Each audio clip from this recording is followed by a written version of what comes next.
It's raining. Had to be, didn't it? Right, let's get this shelter set up, eh? And try and keep us dry a little.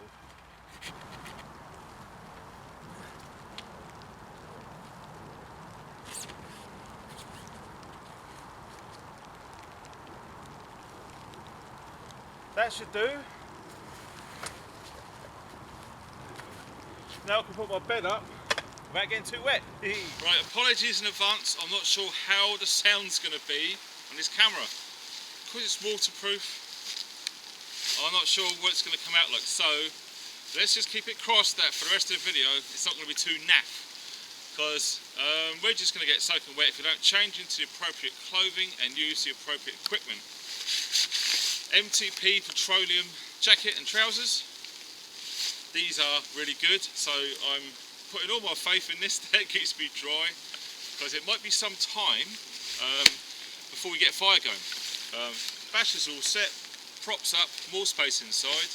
I think first things first, let's get this bed set up and talk about this, because it's something that more and more people are getting, especially to use with their vehicles. So let's have a close look at this bed. Right, here we go. It's quite big and bulky, as you can see.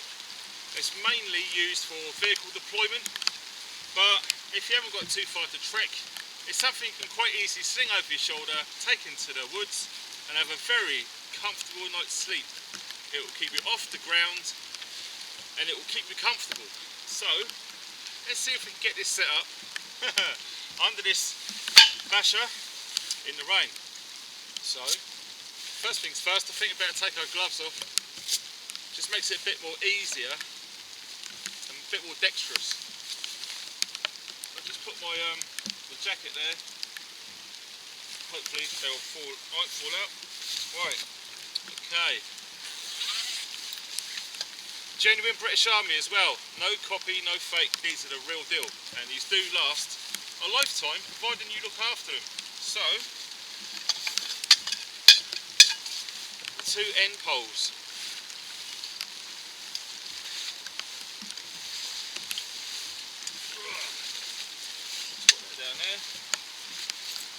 Lose the bag.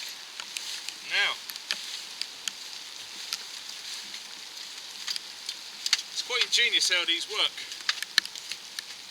I don't know how easy it's going to be getting all this in shot. You're quite far away as it is. So we're going to open up these to create the middle piece like that. Fold it over. Fold these back on itself. So you've got all three portions facing the same way.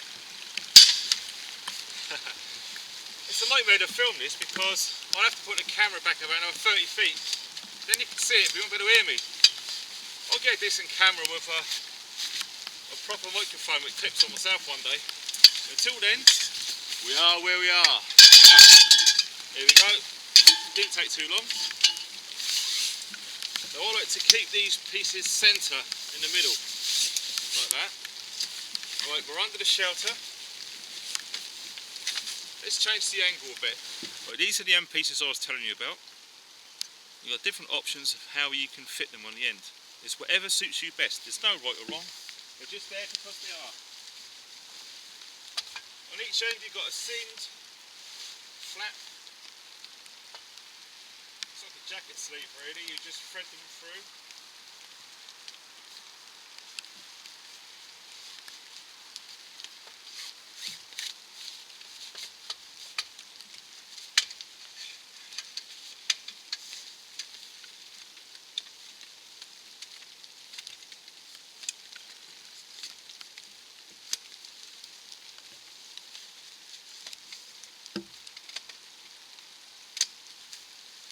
Right, that's that end on. I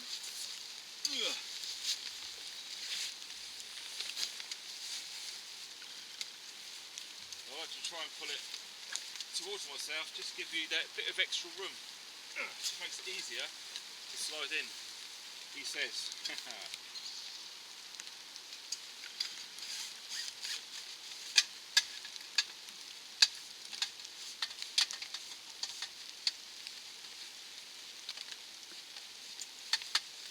the very last piece is usually quite a bastard, especially if they're brand new like this. Right, that's it. Ugh. We're done.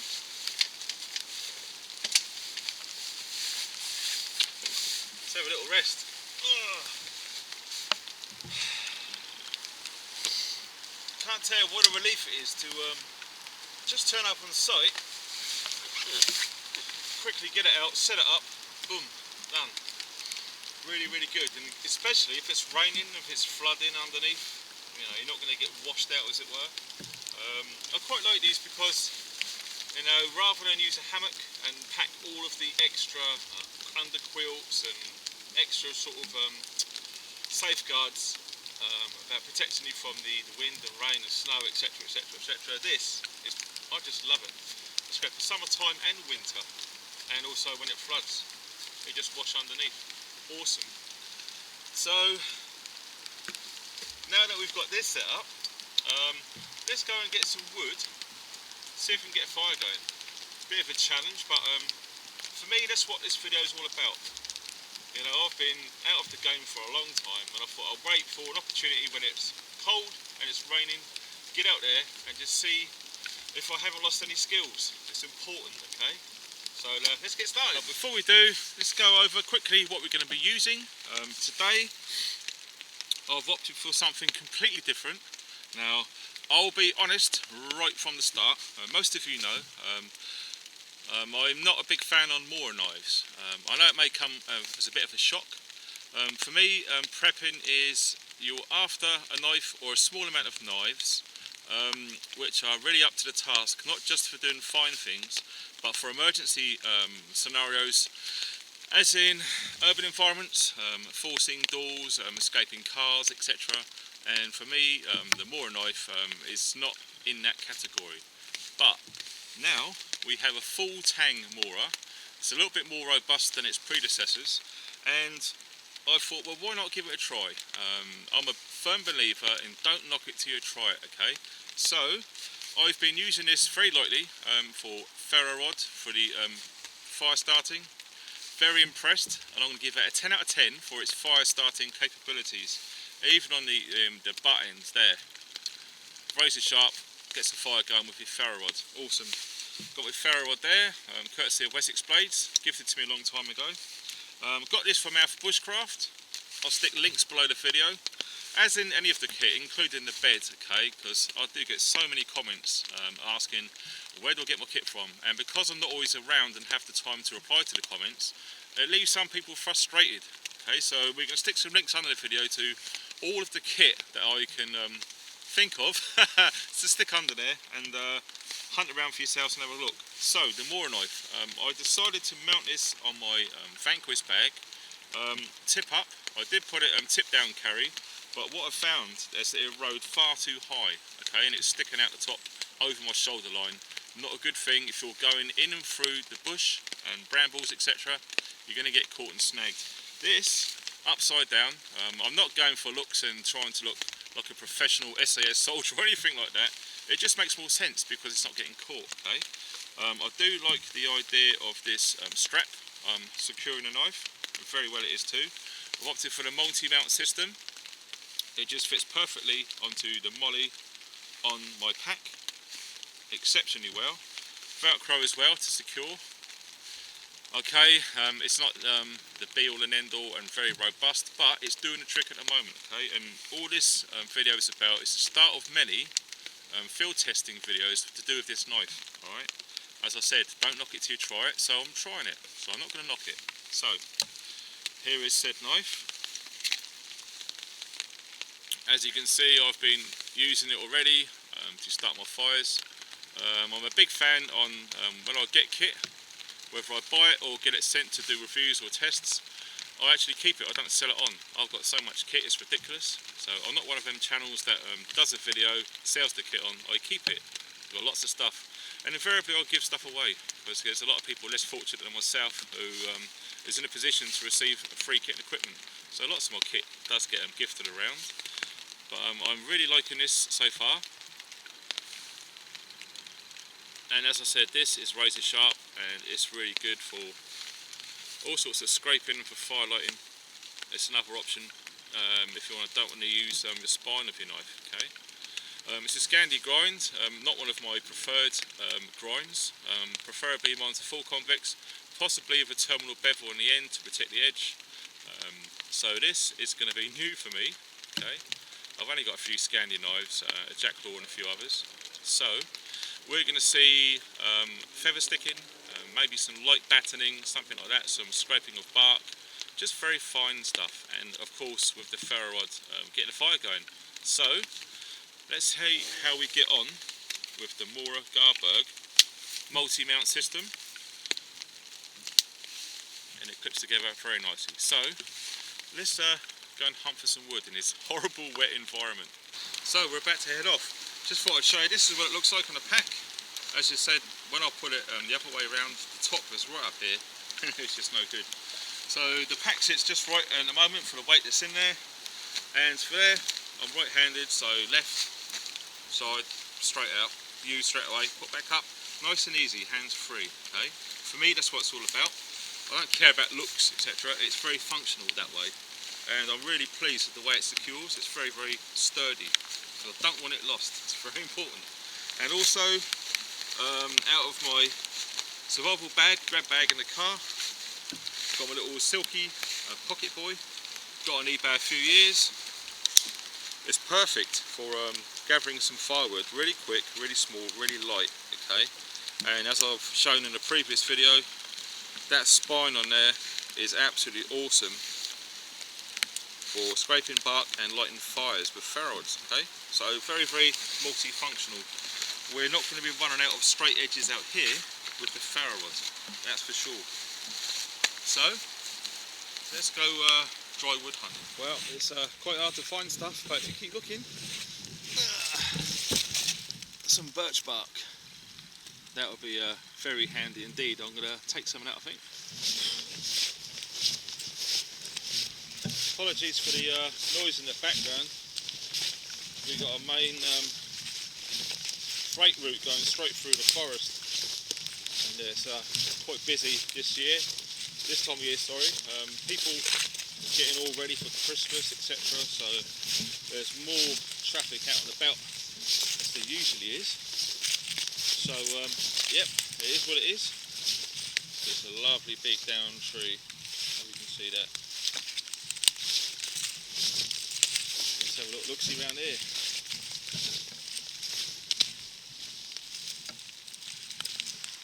Well, as you can see, there's no cover whatsoever really, but every now and again when you do find a bit of shelter, something like this, there's a nice dry piece there, that would be perfect. Just bimbling around now, checking out the wood supply, and just thought I'd pan around to see how the shelter looked.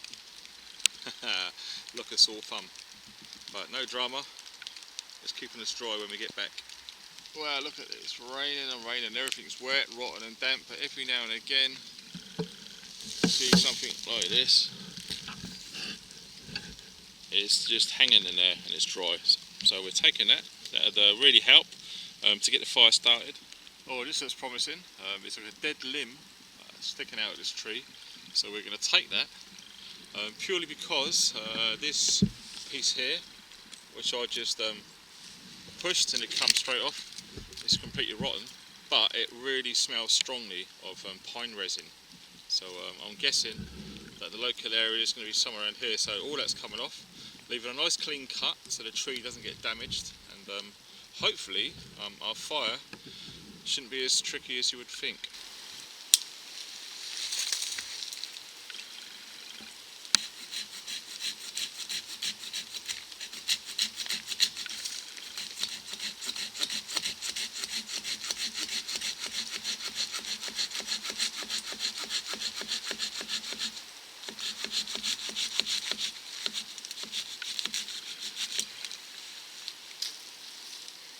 Oh, jackpot. That smells oh wow, that smells really nice. We like that.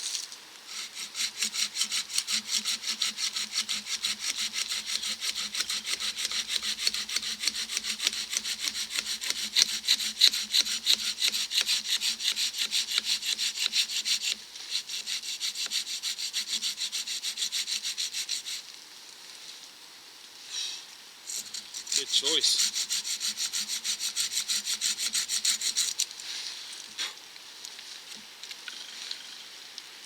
Wow. Okay, so we're back at camp now, and I believe we've got enough wood for what we need for this particular trip.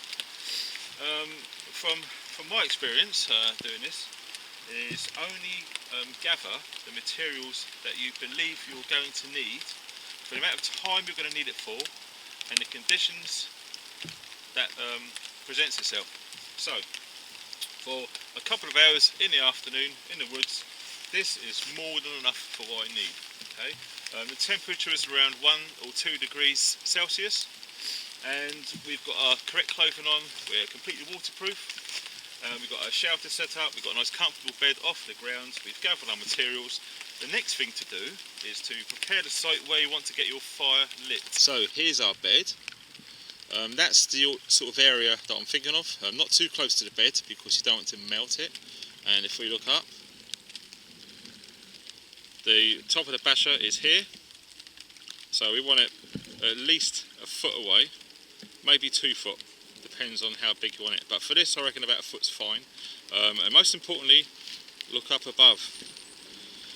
You don't want to be really close under a small tree, so there's practically no cover way up ahead.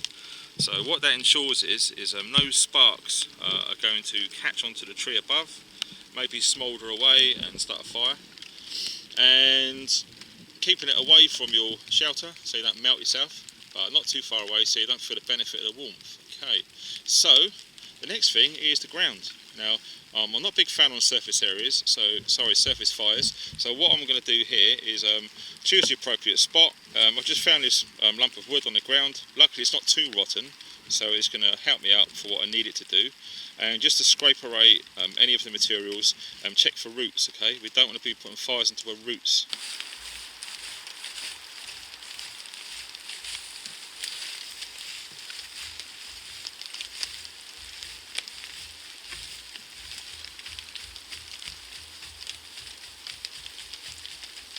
That's perfect. Now I always do this method because it's the quickest way. Okay. First of all, scrape off the top layer and then just poke down. If you feel anything hard, like any hard tree roots going under there, choose another site. Luckily, all the time I've done this, everything's nice and soft and spongy. So now I can scrape out a little bit more soil so I can get it off of the surface. Break it up a bit with this.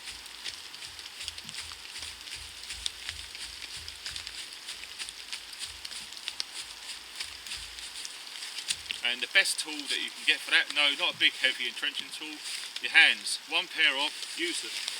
Now I'm a big fan of moving it to one area, purely because when you backfill it, it's a lot quicker. If you spread it everywhere, it takes a bit more time. This is like 1 footstep, bosh, it's over, it's done, all good.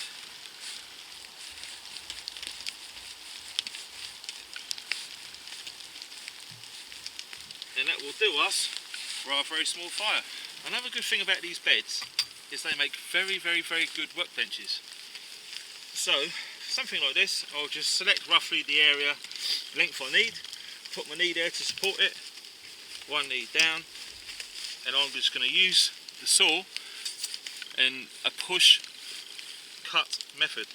So for this I just put my hands over it like this,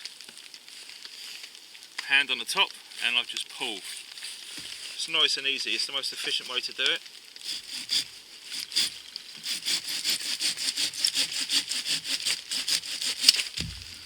Very efficient.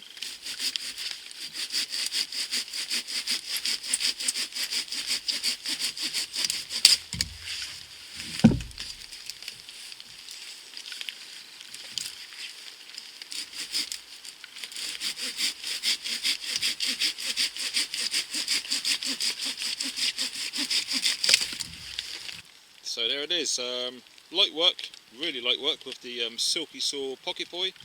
Absolutely love this. I've had it a few years now, and every time I've used it, it's never let me down. It's very very efficient. I chose the extra large teeth option because it just cuts that much quicker. Also, there's a down pine tree right by me, and I've just taken these green limbs. There's sort of ferns all over it. So I believe I'm going to have a go at feather sticking. It's a new one on me. I've done it a few times before in my videos, not had much great success. I think a lot of it is down to the woods you choose to use. This is just pine wood, relatively still green, so hopefully it shouldn't be too much of a problem with the new Mora. Welcome to my home in survival school. Everything's going to get real funky, you'll see. Here we go then, Mora time. Looking forward to this. I've seen lots of videos on people feather sticking, and I always wanted to give it a go in a real pine forest. So, this is it. Right, I think now I'm going to get comfy. We'll just try it from this. I might change the camera angle in a minute, but we're going to try it with the gloves on first, okay? Then after a while I'm going to take the gloves off just to see any hot spots, if they show up or not.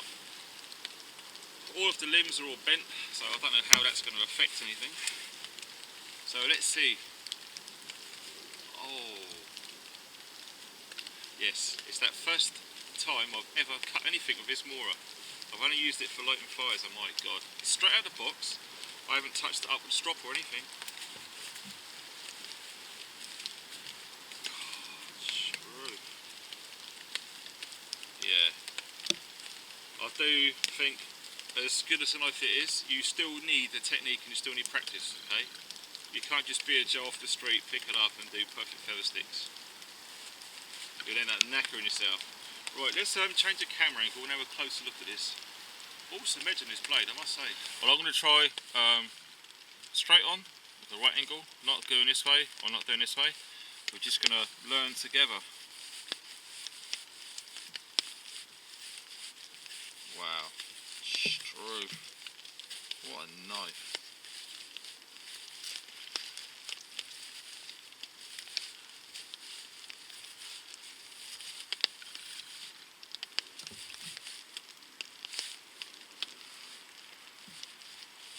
Just learning the feel and the grip at the moment.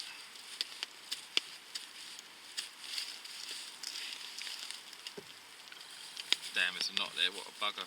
In fact, there's knots all the way up this piece of wood. So there's not much we can do about this. Just love the way it really easily shaves through there. I'm not pushing any effort at all. It's very lightly just running the edge of the blade along the limb here. I must say, I love the colours of the wood inside. It's beautiful colours.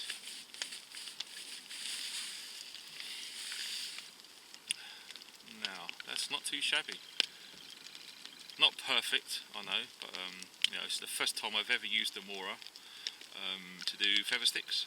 And as I said, I've done them before, but I've done them with like deadwood, and it's been a nightmare. You know, the wood's like marble, it's rock hard, and unless, you know, you've got really thick gloves on so you don't get hot spots, unless your edge is absolutely pure razor sharp with a lean angle, and you take your time and you've got no knots, you know, you will get decent feather sticks. But to be honest, you know, in a survival situation, one really hasn't got time to hunt around for perfect pieces of wood.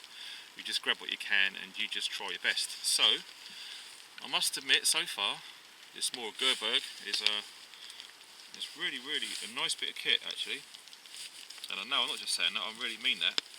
In actual fact, we're running out of room here, so I'm going to use the curved edge, the front of the blade, just so I can, oh wow, look at that, so I can get right in there. Because doing that, you're just going to destroy all of this. So if you just go in at the tip, that's what I'm thinking.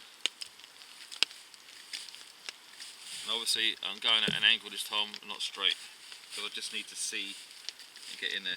So, yes, this is really sharp out the box. I've not had to strop it, which is good. So, yeah, I'm loving this. Yeah, I must admit, bushcraft is a lot easier with a Scandi grind. And I think, if I'm correct, this has got a very small micro bevel or terminal bevel on that Scandi edge. It's not a true Scandi. So I believe that's a good thing. To me, it's going to protect that fine edge a little bit more, and if it was zero, you've only got to make one tiny mistake, and depending on the strength and the quality of the heat streak of the steel, you could ruin the edge of your knife very, very easy, especially if you put it anywhere near bone when skinning animals, etc. So just put that down there, safe it away. See if I can twist that off. Yes, I'm a novice, I'm no expert. And in fact, if most people are honest who make YouTube videos, not many people are experts. It does smell nice as well. So that is my first feather stick we're going to be using to light this fire, because it is rather damp and it's still raining, albeit very light, so it could be worse. So I'm going to crack on and see how we go. Okay, so that was the glove test. Now we're going to, it's nice and red on my hand there, so we are getting some sort of hot spot on the knife. But I believe it's one of them things. If you're used to working in the outdoors and you strengthen your hands up, they will get tough and used to dealing with tasks like this. But most of us don't live in the woods, and most of us don't do manual graft every single day, especially using your hands to toughen them up. So this will be a good test for someone in a bug out scenario who hasn't done any manual work, i.e. they work in a computer office, etc. Something to bear in mind, okay? You can't toughen up your hands really quick. They will hurt you until they're tough enough and ready. So we're going to see how we got on with no gloves. I must admit, you do get a true feel. Yeah, you really feel like you're at one with a piece of wood. Yep, not too bad. Just getting to learning to use this tool. So, you know, this isn't a professional demonstration. This is me just getting a new knife and just running for it. I'm using a spine now. I think it's down to how you rest a piece of wood and keep it still while you're working on it. It's important as well.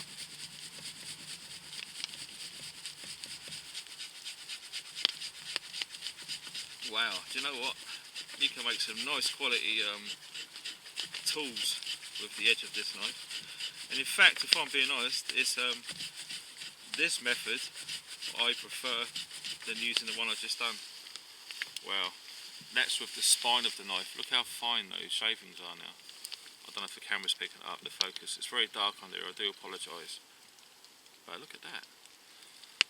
So, you know, if I didn't try that, I wouldn't have known. So, for me, at the moment, for fire lighting tinder, this is more efficient. It doesn't hurt the hand as much, and I think it's relatively quicker. This would be ideal for a bird's nest flint and steel technique, because these fibrous pieces that are shaved are a lot finer than using the edge of the blade, which is very, very strange. But, you know, once again, this is me just learning a new idea and just sharing with you guys how we get on. Okay. I mean, if I could do this, anyone could do it really. As I say, I'm no expert. Wow, that's really good. Look at that. It's coming along nicely. So I should imagine a few of these all piled up together, nice and dry. Once you've, you could use the edge of the knife to shave off the bark, etc. Then when you get into the dry piece in the middle, you can use the spine. Nice fine shavings, a big pile of these. I should imagine with a ferro rod, you should be pretty good to go. So we'll carry on with this. I'll cut the video for this now because this has gone for a long time. But at the moment, it's looking good, looking good.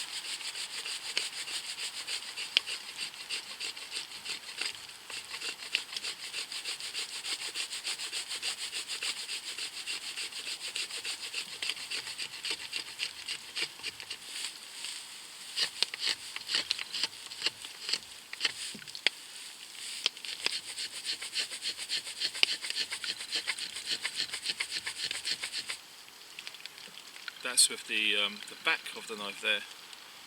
I must admit that is quite easy to do as well. Very light on the hands, using the back of the knife there. Absolute true 90 degrees. Very sharp indeed.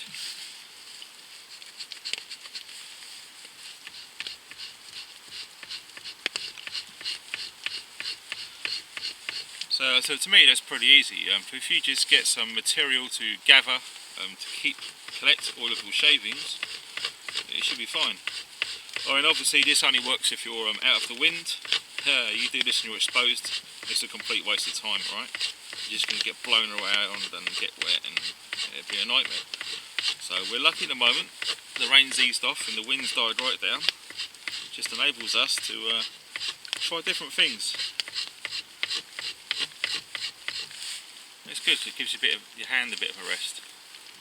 Yep, it's pretty good. And I believe this is Sandvik steel as well. I'm not sure if it's the same steel they use on the tools I've been using most of my adult life. Made by a company in Sweden called Lindström, which use Sandvik steel for their tools. Amazingly durable steel. So if it is, or similar, I've got very high hopes for this knife.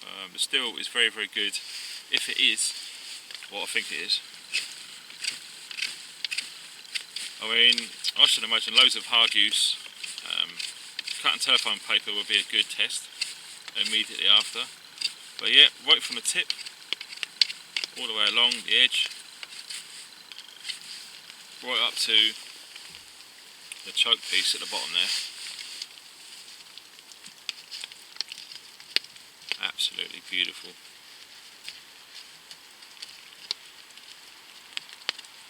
And the reassurance of it being full tang as well.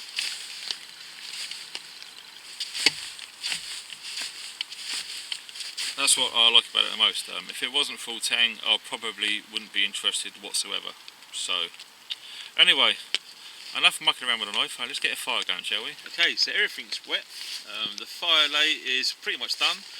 To make it foolproof, we're going to be using an old school trick, metal polish. If you look inside there, there's lots and lots of wadding, and it smells divine. It really does. So we're going to pull the wadding out there. Doesn't matter if this gets a bit wet as well. It's pretty good stuff. But like most things, preparation. Okay. So make sure that it's all sealed up, out the way. Let's actually practice keep that well out the way. We're just going to make it all nice and fluffy and nice. All that does is when you put the sparks in there, it just pretty much guarantees it will take really quick.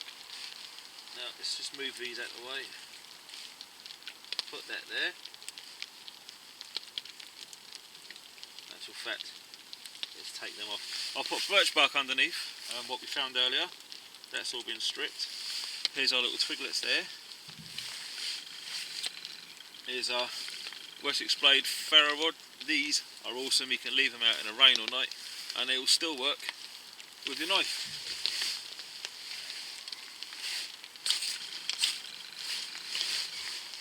Nice and easy.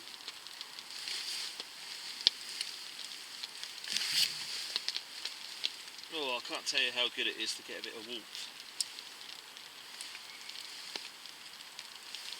So hopefully my way of thinking is the birch bark underneath will catch, then it should all consume itself and we'll be good. That's what I like to do. I like to try things, different things all the time. Okay, you know, it's always the way. You perfect one method and you rely on it too much, and one day you can't use that method for whatever reason. Everything becomes a little bit more tricky. And another thing I do, when I get some birch bark, before I light the fire, I always keep a spare piece in case this fails, so I can get it going again. Very important. In fact, there it is. There's the leftover bits. So if we need to, we can get it going again quickly. If you use it all, you have to go around looking for some more. Okay, well, that's the way I do things anyway. So we're going to put our little pieces on here. They're relatively dry, but obviously they're damp. So all we're going to do is we're going to allow the heat to dry out all of this, and then we should be fine. Then we can start putting our bigger pieces on. I'm curious to see how good that fat wood stuff I got earlier is going to fare as well.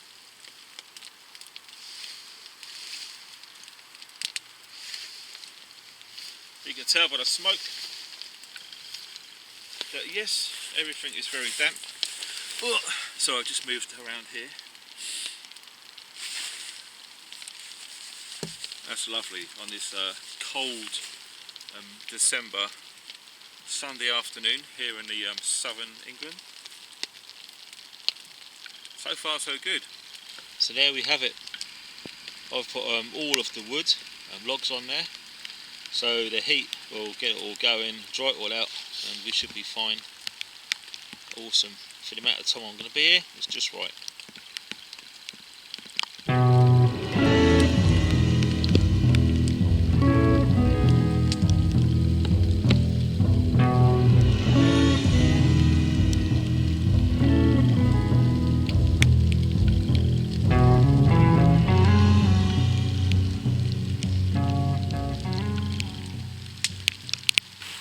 Now, and only now, you can relax. Same as everything, you get out what you put in. So, coffee, which I made at home, just in case if something went a bit iffy. I couldn't get a fire going for whatever reason. I've got a nice hot drink, loaded with caffeine to keep Uncle Funky awake. Cheers everybody. Oh, that's just right. You know when you get a coffee just right? The right temperature, the right strength, the right sweetness. Oh my days, happy as Larry. Fire's going there. Now we can relax. Awesome. In fact, I don't think I need my hat on anymore. There we go.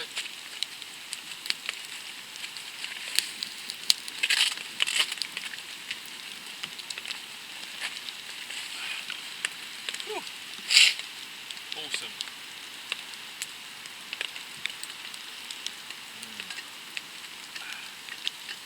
Just put the lid on. Don't want to get any bits and pieces in there, do we? Don't want to ruin your coffee. Just a light snack. Rude Health, massive fan of that company. The pumpkin, yeah, loads of protein, loads of energy, which is awesome.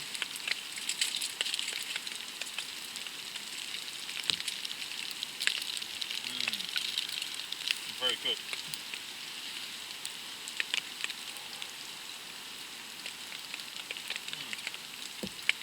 I must admit, when I first got to this site, looking around everywhere, everything was wet, zero canopy cover, pretty much. So it was a big test for me. I'm not used to using pine woods or pine forests, so but it's the same old thing. The more time you spend looking and learning to harvest what you actually need, it's not that hard actually. I'll still own a tomahawk and an axe, and I'll very rarely ever use them at all. Personally, I think they're heavy, they're dangerous, and they require a lot of effort. And my saw, I just prefer my saw. If I'm being honest, this is me, my opinions. This is how I feel. Maybe if I was brought up in the backwoods with an axe, I might feel differently, but to me, I'm happy with my little saw, and now my little Mora. What a surprise. Who would have thought that, eh? Funky with a Mora. Never. Yep. But only because it's got a full tank. Well, I must say, this is very nice and civil. Glad you can join me. I know things have been a lot hectic lately. I mean, newborn baby. And believe you me, if you're not a dad yourself, it will suck all of your available time Bless him. Oh my God. I wish he was out here with me, you know. He'd love it out here. Mummy's looking after him at the moment. So Daddy's out in the woods. But not for long, only for a couple of hours, and I'm straight back. And we'll get this edited and uploaded at some stage. But I just wanted to get out and just to test myself really. And yeah, mission accomplished. We've got a nice shelter, we're dry, we're warm, fire's not going to go out, it's fine. So yep, keep practicing them skills. That's my advice to you guys, okay? Oh, that coffee's still piping hot, which is perfect. Just what we want. Yep, been using the same one for a while. It's got a few battle bruises. It's been dropped a few times. Still works. It still keeps your brews hot 4, 5, 6 hours, depending on how you store them. Okay, so that's all awesome. In fact, that leads me on to talk about surplus. Okay, get one of these little mini cigars. Okay, it's been a long time since Funky's had a great big fat cigar. Truth is, I'm getting low. Trying to build a stock, and you know, when I get a bit more time, probably spring, summer next year, I'll be out more often doing things like this, enjoying them.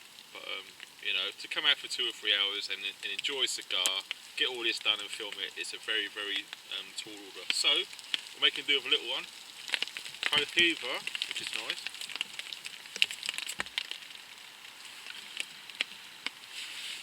From my friend Sparta Survival, his old man. Thanks for those at the prepper meet, which is awesome. Still got them. I don't really smoke that often, but every now and again, something like this is a nice little treat for me. So it's all good in the hood, as they say. Surplus, yeah, surplus. From day one, starting my YouTube channel. Sorry about the smoke. We're outdoors after all, and there is a fire going. What can you do? Yeah, since starting my channel, I've always stuck with military surplus. Not just the UK, but around the world, because I think it's interesting and it's important to see what other countries have in their arsenal of kit and equipment. It mainly is geared towards living outdoors, because soldiers fight outdoors and you need them to be safe and protected from the elements. Okay. You don't want your soldiers getting wet, cold, that sort of thing, okay? That was BG before Gore-Tex, but now it's a different story. I know I can hear you lot laughing about Gore-Tex, but it is what it is. I mean, I'm perfectly dry here. Yeah, the surplus industry, I do my best to support them, okay? A dear friend of mine who owns a company called Wilderness Leisure, has ceased trading, is now finished and gone. Taken on a new venture, so we wish you well, my friend. And what I'm finding is lots of the surplus stores in the UK are pretty much running out of the kit and equipment which they used to sell. A lot of them are like small sizes left, because the popular sizes are, you know, adult size, I guess. So, you know, and all of the youngsters, I think they just want the top of the range, Mtp, etc. They don't want old school kit. It's like all kit really, no matter what age it was made. Some's good, some's bad, for all different reasons, okay? That's about a 10 series of videos just talking about that. But the surplus industry means a lot to me, and I will do my best to encourage anyone who wants to try something like this, rather than spend a lot of money on some of the high-end Gucci kit and equipment, is to explore the surplus industry first, okay? It's nothing worse than going and spending out a vast amount of money on high-end kit and equipment, only to go to the woods for the first time, get wet, cold, miserable, don't like it, and you want to get rid of the kit. You would never make that money back. It's a complete waste of time and money. So my advice to anyone starting this, prepping, way of living outdoors, should it all go bad, you need to learn skills to be able to live outdoors. I've always said cities are going to be a dangerous environment to survive in. Unless you've got weaponry, you know, your time is numbered. My philosophy is get out to the woods, fields, farms, malls, etc. Hide and seek. That's me. Okay. So it makes sense to make use of the internet while we still got one. That's another story. Net neutrality. To share ideas of skills and kit and equipment which actually works. Okay, there's nothing worse than watching a YouTube video and someone saying this kit's amazing, someone going out and buying it and then find out to the cost that it's absolute rubbish. Okay, we need honest people, lots of people to test and evaluate kit and equipment. Okay, from a layman's perspective, because not everyone has done time in the military like myself and others. Okay, so we need to help everyone who's interested, who's got the calling to look into preparedness. And as I said, the surplus industry offers everything you pretty much need for a very low price. Okay, so you know, get yourself some camouflage trousers and a jacket, roll around the mud, etc. You know, it's not going to cost a lot of money. Okay, you can spend a lot of money on expensive stuff, and you're going to be scared to get it dirty. It's not good. I mean, I'm covered in mud at the moment, but it's fine because that's what you need to get your head around how it's going to be should it all go sour. Okay, no one's going to be walking around in pressed clean trousers and little logos of foxes all over them and all this show off stuff. Okay, it's going to be grim, it's going to be nasty, and you want something that you're not going to be afraid to get ruined. Okay, because it's going to be a harsh way of life for anyone considering this. Alright, the surplus industry, I mean, as I say, I do videos, I'm trying to help out them because they're all struggling. Okay, and I've got a few subscribers now, and I'm getting a lot of companies approach me to sell me stuff, to test stuff, etc. Not all of it's good. Some of it's okay. Some of it's brilliant. So, you know, for all those on a budget, the surplus industry are a viable option. Very, very good. And I'll encourage anyone to look at the surplus industry before deciding what they're going to spend their money on. Okay. But anyway, I just wanted to say that before I forgot. I need to get onto that fire now. I don't want it all spreading. I want to bank it all back up again. Yeah, don't be alarmed. I've changed the camera, so the sound's probably all different now. Okay. Oh, bloody hell. Don't you hate it when the smoke decides to blow in your direction? Oh my God. What is it about fires, you know? You could just stare at them for ages. Bloody awesome, aren't they? And to be surrounded by all those little hidden gems of fat wood, yeah, that's nice. It's, I remember when I first started my channel, 2012, I found it almost impossible to find fat wood. Now it's like everything else. The more time you spend learning, testing, trying, evaluating things, the easier it becomes. And apparently, it's the same with parenthood. It's hard at first, but it gradually gets easier. And yeah, I do apologise for my lack of presence for making videos, but you know, my beautiful son is coming first no matter what. And I'm really looking forward to the day when he's old enough for me to teach him skills, and we can go out in the woods together and probably make some videos as well. One of the most requested videos that I've done on my contest was me and my dad together. Love my dad. And us three generations of funkiness. Woohoo! That's going to be a video.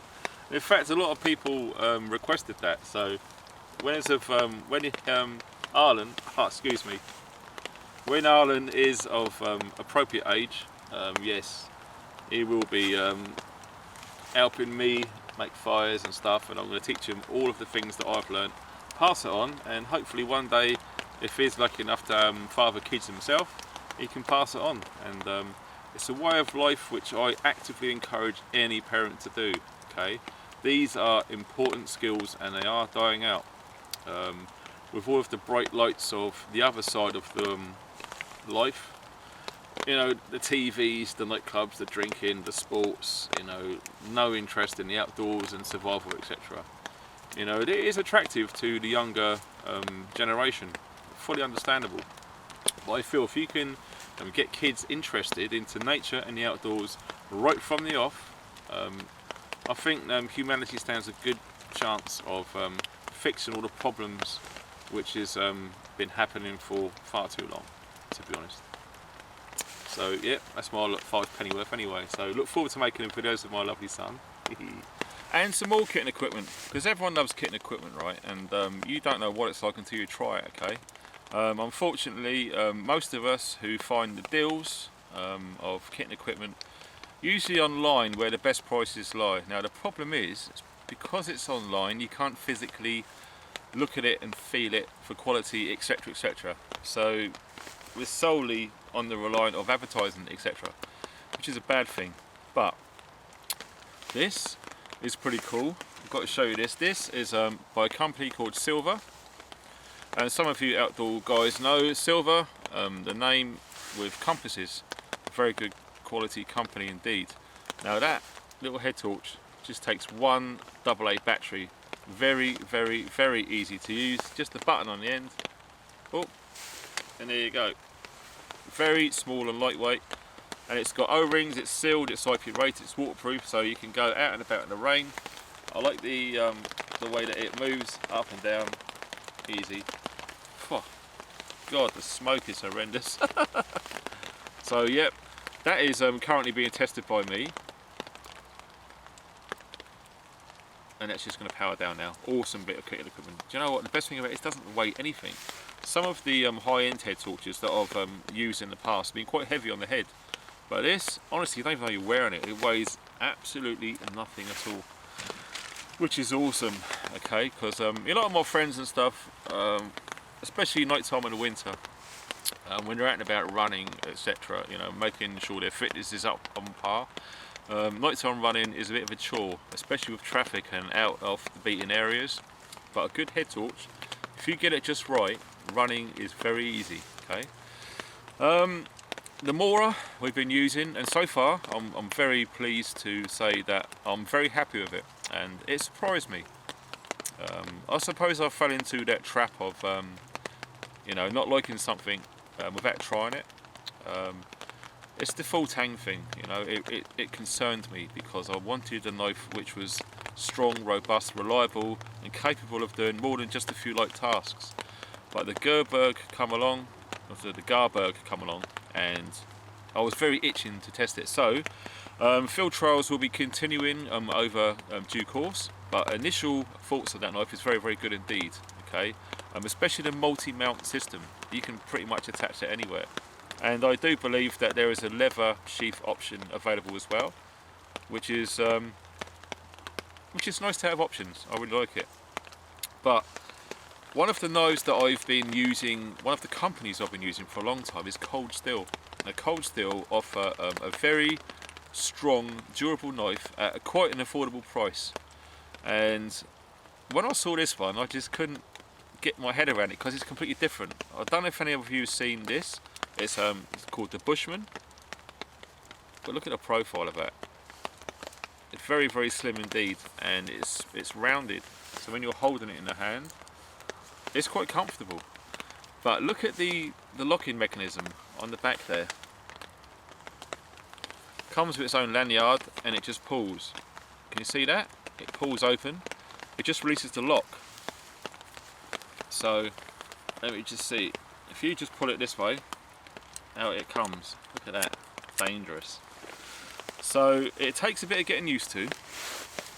But once you've got it open, the lock is absolutely incredible. I've never seen a mass manufactured knife with such a good locking mechanism. I believe most of them, the Cold Steel ones, are tri-lock, and I think it's capable of going into somewhere solid and you can hang 250 pounds thereabouts on it without it closing up on you. Now that is a big thing in the knife game. Okay, lots of folding knives will not give you that guarantee. Custom knives are completely different. We're talking about production knives now. Now this is the Pocket Bushman, as you can see written on the start of the blade there. And I'll tell you what, in the hand it feels absolutely wicked. And do you know what, I never thought I'd say that about a metal handle.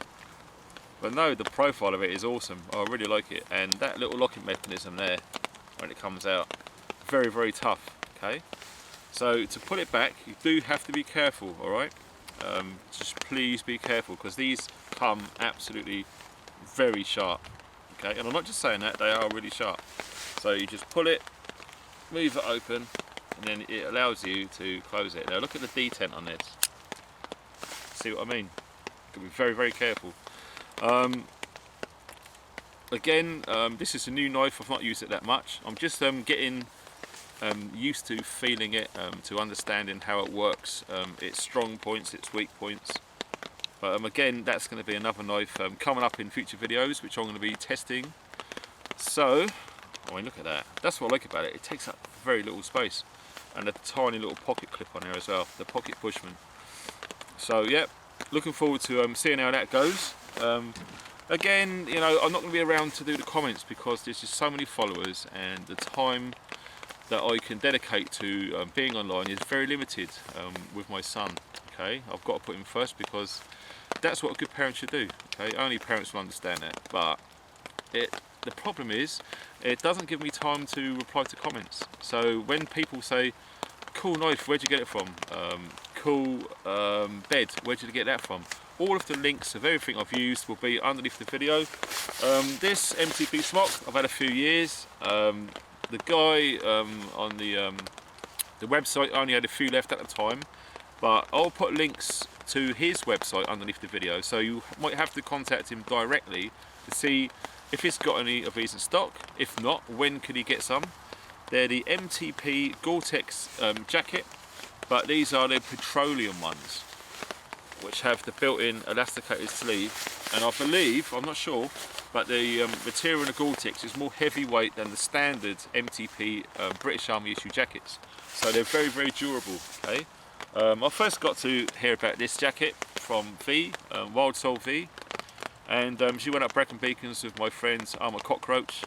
Armour Cockroach, as we know, is old school. He took his Burpa jacket up there, and poor bugger got soaked to the skin, but V didn't. So it's an epic tale. Sorry about the smoke, guys, it's streaming my eyes here. But it's an epic tale of technology and its advances. Okay, that's what I said earlier on in the video. Not all old kit is brilliant, and not all new kit is brilliant, but there are bits and pieces of both which will serve a very good purpose indeed. Okay, but so far so good. I've been wearing this Gore-Tex jacket and the trousers. The trousers are great. They just zip open so you can get your boots on easy. Zip them straight up. Got a Velcro strap to go around to stop all of your baggy Gore-Tex trousers flopping around everywhere and getting snagged. Very hard use, very heavy, but if you really want something to get the elements off, go for that option, in my opinion. I do have some lightweight Gore-Tex stuff, and it is very limited. Okay, you could be in a heavy downpour and you're going for the weight saving, but you could get very, very wet indeed. And if you're talking like wind, exposure situations, not good.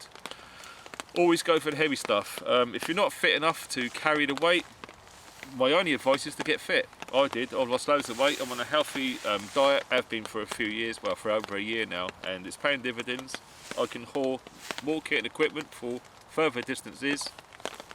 Bloody smoke. And it works for me. Okay, so that's my advice. Take it or leave it. The evening's drawn in now, so we're going to be very dodgy with the light. So I'm going to have to call it quits pretty soon.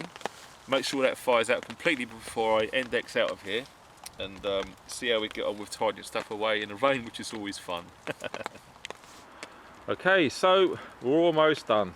The fire, that's been peed on. We just had an outbreak of rain, and that's all been covered over. And as you can see, leave no trace. One of the big things that's always been close to my heart, okay, always make sure that you don't leave one single thing of you being there. Okay, so the fire's done, that's all good. Time to strike camp now, as everyone calls it. I just call it packing up and clearing away. That's just me. Not too bad. The rain's easing off now, so it's not going to be as bad as we initially thought. There's nothing worse than squaring away kit and equipment away in the honking rain. But there you go. And here we go. There's the camp beds that I was just laying on. The NATO stock number, the NSN. As you can see, I always say the second part is the number is 99. That is the country manufacturer number, which is 99, which is the UK. All right. So there she all is there. What I like to do when I stow these away is just put the straps loosely, so that enables you to put the poles in and to cinch them up, ready for packing it back in its bag.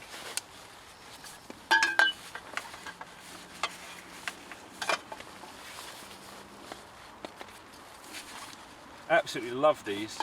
They've been going for a long time now, and it's a cheaper option rather than going to those carp beds, I think they call it, the fisherman ones.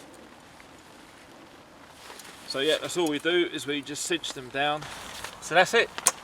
Nice, organised and tidy little package, ready for stowing away. Obviously the norm is you take it home, you give it a good clean, make sure it's dried, oil any parts if you feel you need to, and then stow it away.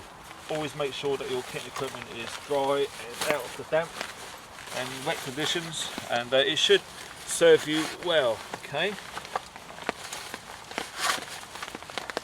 In my eyes, these are a great alternative to those expensive fishing beds that you can get, and they are very, very well made indeed. They're strong as an ox, and obviously these were used out in Afghan and Iraq on operations.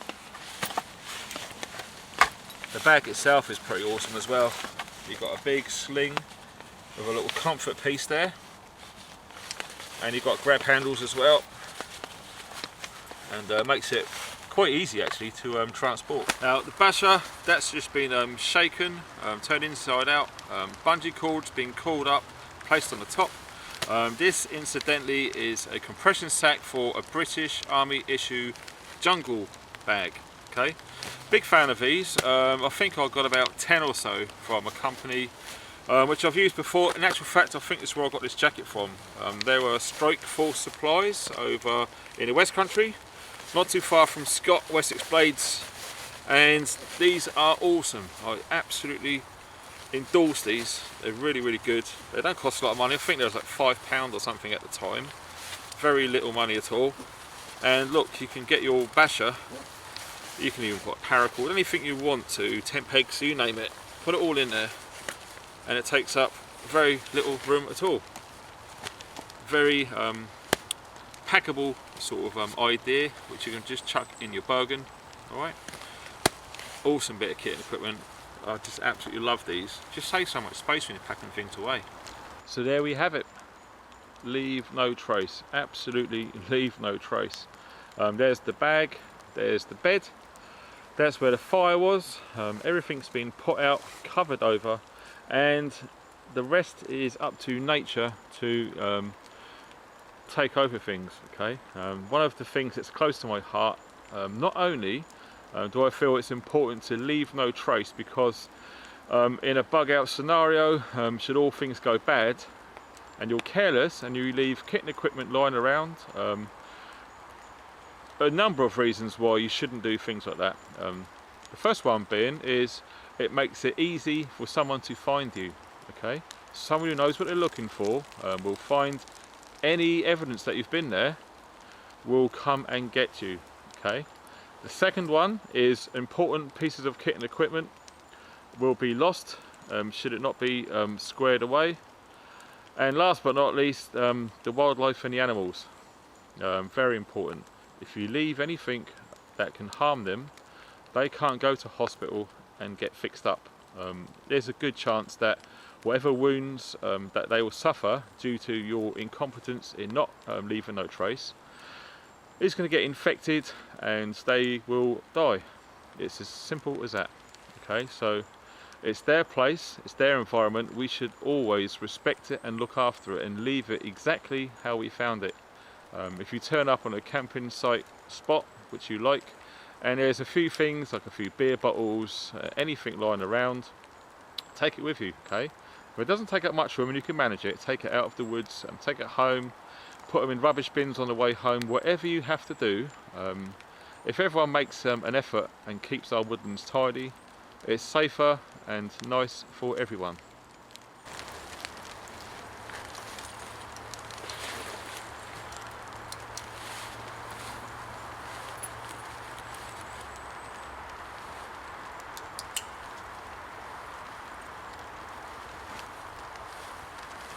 That's it, that's a wrap. Let me just put that over there. Not too bad at all. As I say, you can portable these very easily, okay? No problem at all. Everything's been cleared away as it should be. Very important. Right, let's get back and see my beautiful little baby and my beautiful partner. Thanks for watching, guys. I hope you enjoyed the video. Thanks for watching and stay funky.